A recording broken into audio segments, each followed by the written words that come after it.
In traditional Igbo belief, killing an innocent person, especially a freeborn diala or a maternal grandchild, nwadiala, is one of the gravest abomination.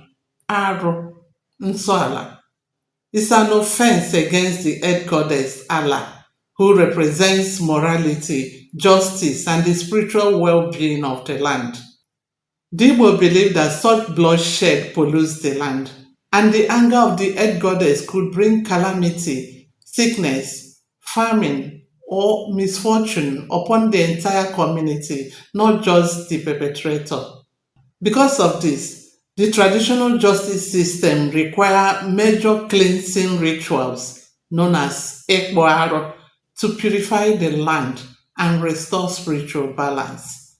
Punishment for the murderer was usually very severe and may include excommunication from the community, death sentence, sometimes by stoning or hanging, and in some areas, the family of the murderer may be required to provide a replacement, such as a virgin or a lad, to the victim's family, which symbolizes restoration and compensation. The belief was clear: if such an abomination was left unattended to, it will bring spiritual consequences on the community and on the lineage of the murderer, even future generations.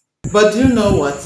The fear of disgrace, punishment, and generational misfortune acted as a strong deterrent in Igbo society.